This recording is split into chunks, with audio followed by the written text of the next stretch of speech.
Kisah si Parjo dan Pocong Setengah Badan.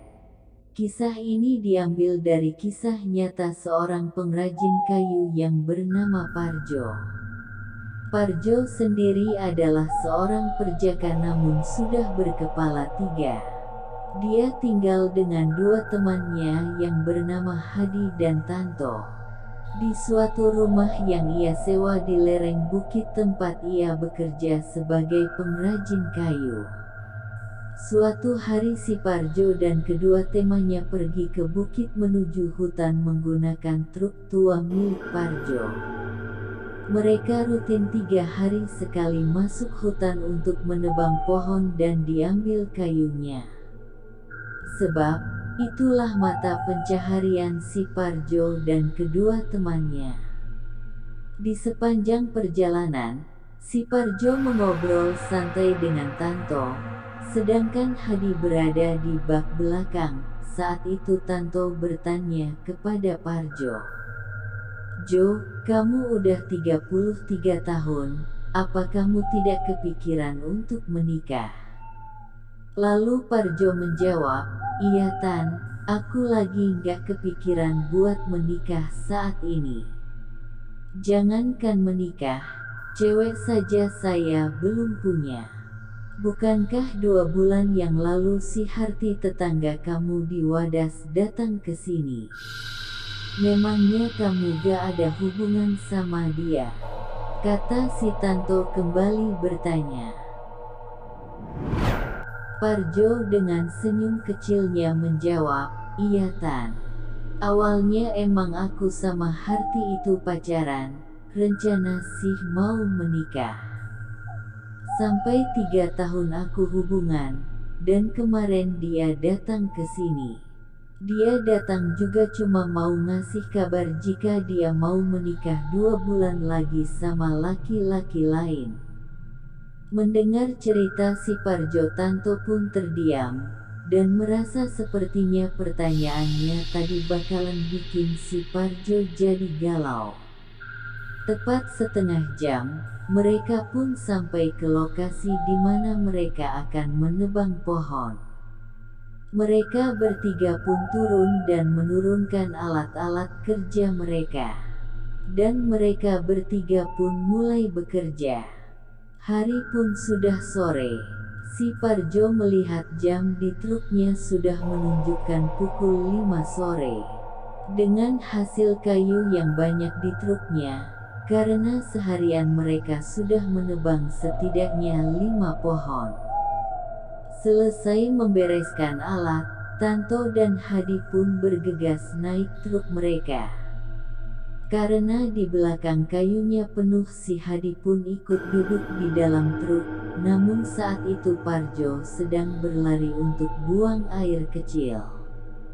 Selesai buang air kecil, si Parjo berlari menuju truk, dikarenakan hujan turun saat itu. Sesampainya di dalam truk, si Parjo menyalakan truknya sambil berkata kepada 2 kawannya, "Duh hujan nih, semoga nanti saat turun truknya aman," celoteh si Parjo. Tanto menjawab, "Iya sih, semoga aman, soalnya muatan penuh.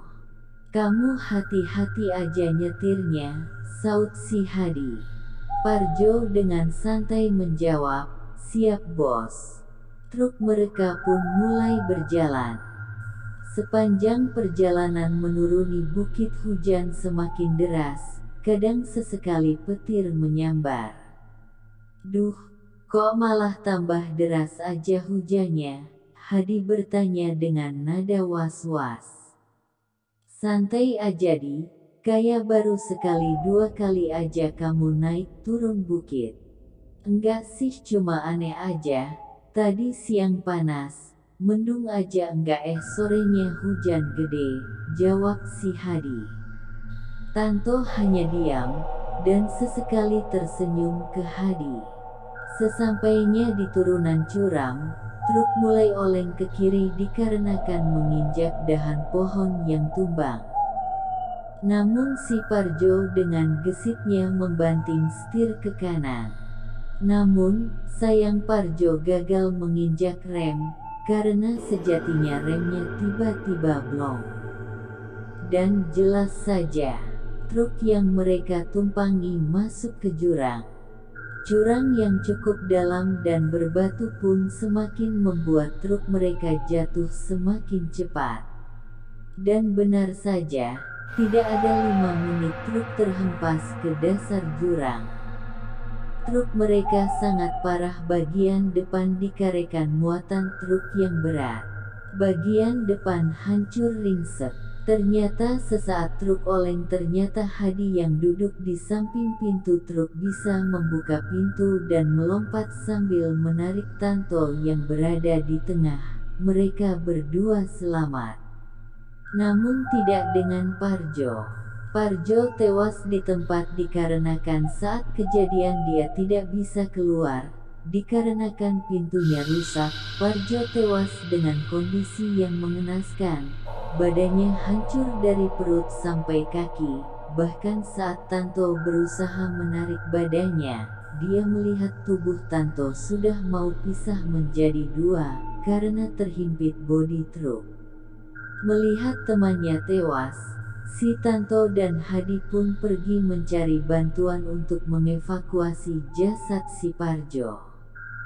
Tanpa menunggu waktu lama, polisi dan ambulan datang untuk mengevakuasi jasad si Parjo tepat pukul 11 malam. Setelah berhasil mengeluarkan jasad si Parjo, mereka pun membawa jasad Parjo ke rumah sakit terdekat untuk diotopsi. Sesampainya di rumah sakit, jasad Parjo pun dimasukkan ke kamar mayat untuk dilakukan otopsi. Benar saja, jasad Parjo ternyata sudah terbelah menjadi 2 bagian, setengah dari perut sampai kaki putus dikarenakan hancur. Pagi harinya jasad Parjo pun dibawa ke rumahnya di desa Wadas untuk dikebumikan. Di sana pun hadir si Hadi dan Tanto. Mereka juga ikut sedih dengan kepergian Parjo, temannya yang sudah 2 tahun bekerja bersama dan tinggal satu rumah di rumah sewaan Parjo. Kisah berlanjut, 3 minggu setelah kepergian si Parjo, Tanto dan Hadi pun meneruskan usaha sebelumnya yang mereka geluti bersama Parjo. Mereka berdua pun kembali bekerja dan tinggal di rumah yang dulu disewa oleh Parjo. Di sana mereka bekerja 4 orang, ditambah 2 orang baru yaitu Akbar dan Junet yang ternyata masih adik sepupu si Tanto. 3 hari mereka tinggal dan bekerja di sana.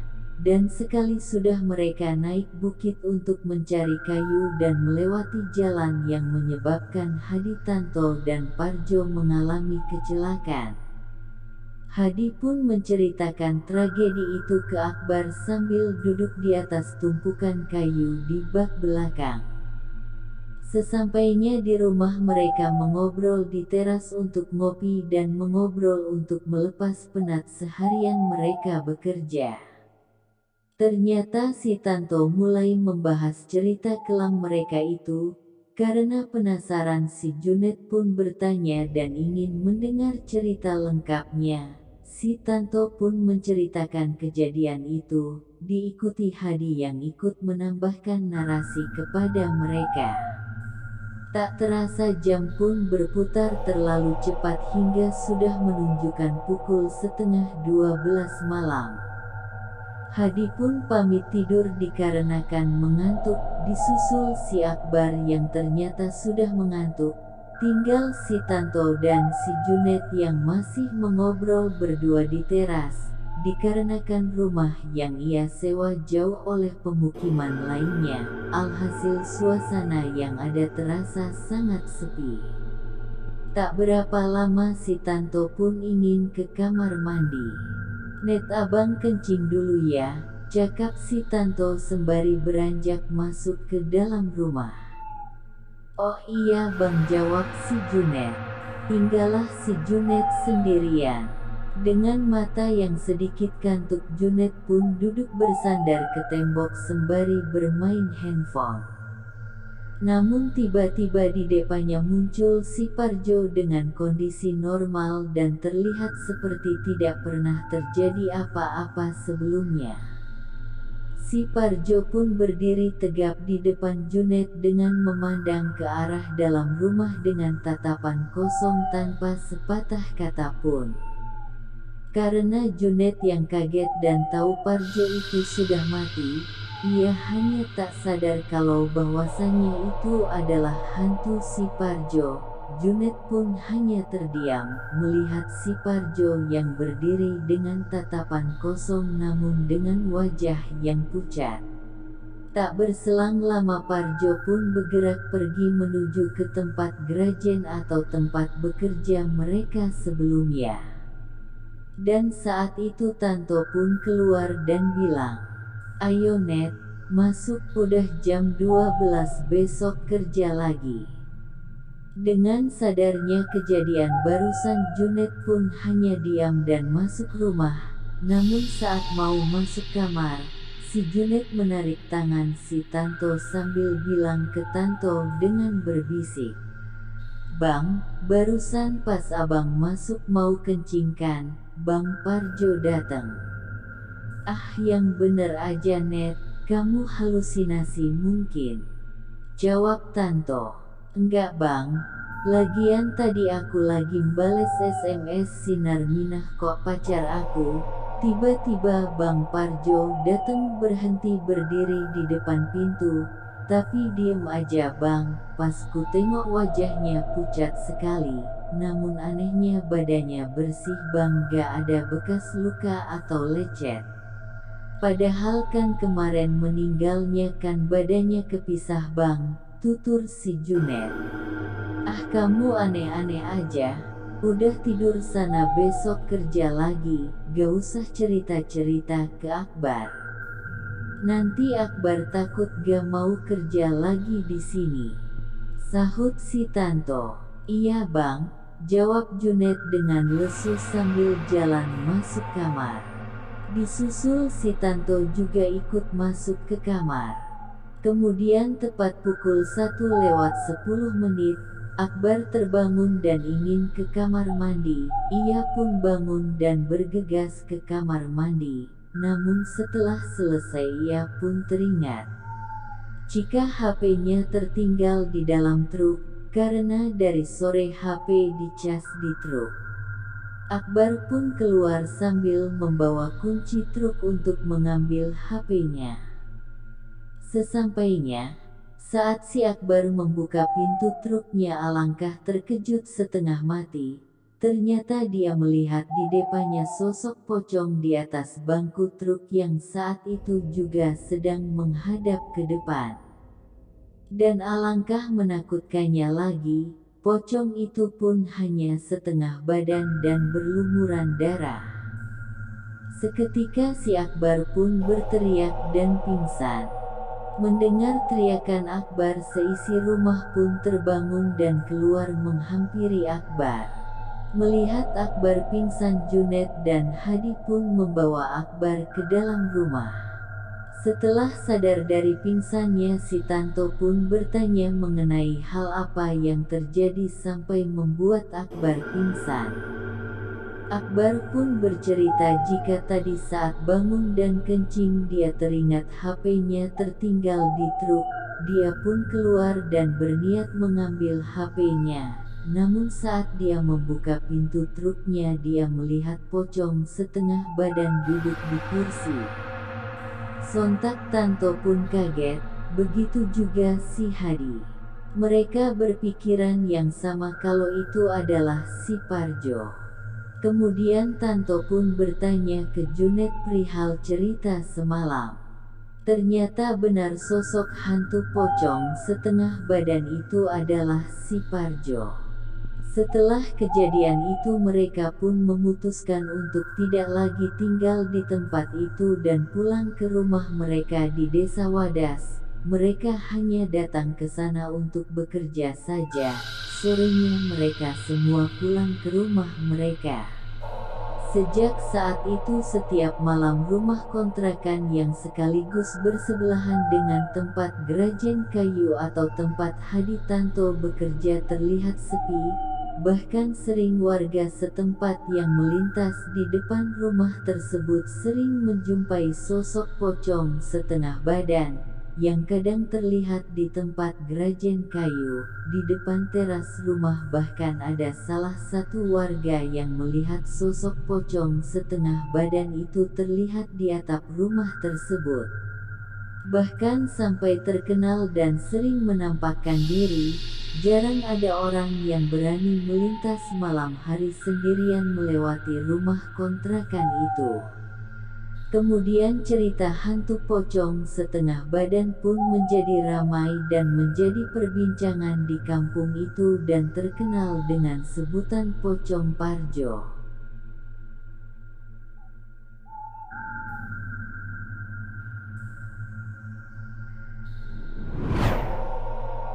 Terima kasih sudah mendengarkan cerita mistis dari channel Cerita Seram.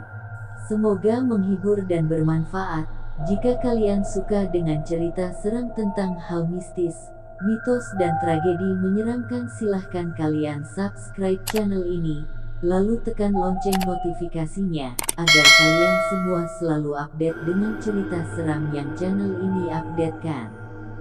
Jangan lupa juga untuk like dan komennya, jika Anda ingin request cerita seram lainnya. Terima kasih.